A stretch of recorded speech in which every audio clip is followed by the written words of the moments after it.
Here is why your triggers are your best friend, and how you can use your triggers to incorporate your shadow self, your side of you that you tried to suppress and hide and not let come to light. This is a part of you that you may be ashamed of. You may have been told that when you were younger that to hide and dim this version of yourself more and more. So when these triggers appear in your life now, instead of seeing it as like this person is the evil bad one, quote unquote, and they're invoking this response out of me, you should be stopping and seeing this trigger as a way of a moment for self-reflection to see, why am I getting triggered by this person? What emotion is this person invoking in me and making me feel that makes me feel bad about myself, or want to project that that's what this person is doing to me? Like, use this moment, use this trigger as a moment of, what is this moment and what is this person that's come into my life teaching me? And I live by the philosophy and the motto that everything and everyone, no matter how traumatic, and yes, I've been through my own trauma, so I know how, when you're still in the healing phase, how hurtful what I'm about to say can be. And yes, everything can be used as a lesson.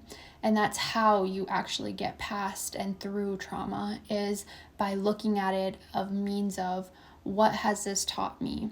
It can be teaching you something about other people. It can be teaching you something about yourself. It can be teaching you about just how you view the world and how you have a world perception. Just seeing anything, any trigger, any lesson, any trauma, anything that comes into your life that is making the situation or whatever a little bit more difficult. The lens that you need to be looking at these situations with is, what is this teaching me? And it can be a hard place to get to, because having that mind frame shift and want to blame other people for everything that's going on internally can be the easier way out. And that's how we've been taught and how we've grown up, watching our adults around us behave that way, right? So you don't know any different.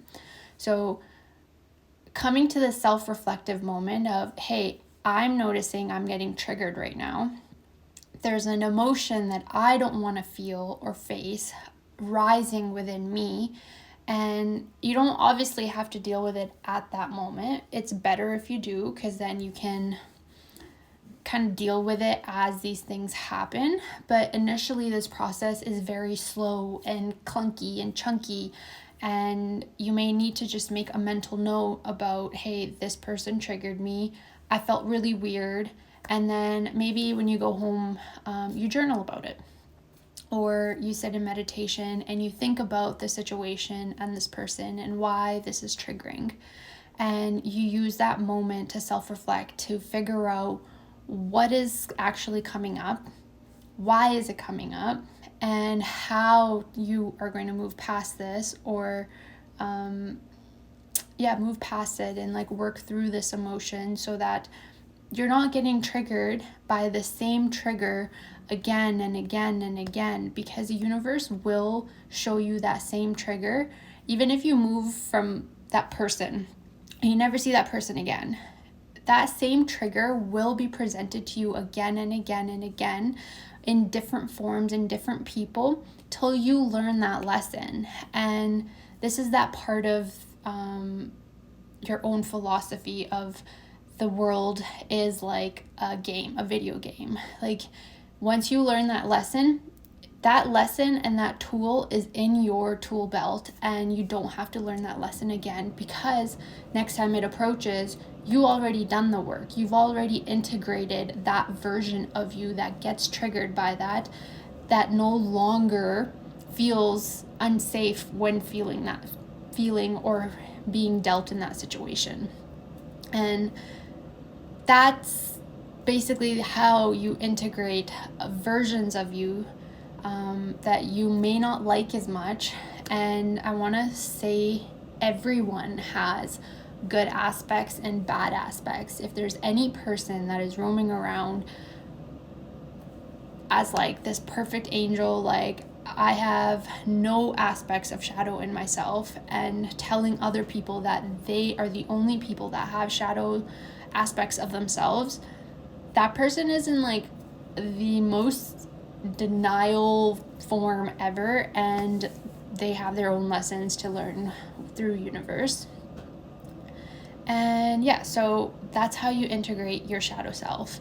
And the better you get at catching these triggers and figuring out what is causing this reaction in me, which part of me, which version of me is getting triggered. Is it a 9-year-old version me? Is it a 15-year-old version me? Like, what age am I getting triggered by whatever this person is doing or saying or being or whatever the situation is? And the more you sit with it and realize these moments, integrate these moments of time where you get triggered, that is how you use these triggers to integrate your shadow self and to love every part of you. Even if you may or may not have reacted in a really bad way when this trigger presented maybe like 5 times ago, right? Like when you were still unaware of what the situation or this lesson was. And yeah, so you just keep meeting that same lesson and again until you've integrated it, until you are fully aware. And this is the level of self-awareness that one needs to get to fully love every aspect of themselves. How can we expect other people to love parts of us when we ourselves are ashamed of parts of us, or don't love parts of us, or hide parts of us? And this is also how this level of self-awareness also is how you step into the most authentic version of yourself, that you don't care how you're being perceived, because you know yourself, you know you love yourself, you know even if a shadow part of you comes up in a scenario, that's a moment of teaching, that's a moment of learning, and that's a moment where you get to know yourself even more and love yourself even more, instead of seeing it as this person's attacking me, this situation is making me feel down. I think it's just a perspective shift of, instead of giving your power away to somebody else and like to the situation, this is how you reclaim your power and your authority in whatever situation that you might be facing. And this is just a quick little summary of how I think your triggers are your best friends, and how you can use your triggers through situations and people to foster a better relationship with yourself and get to know yourself more. So if you have any questions, I think I'm going to leave it at that.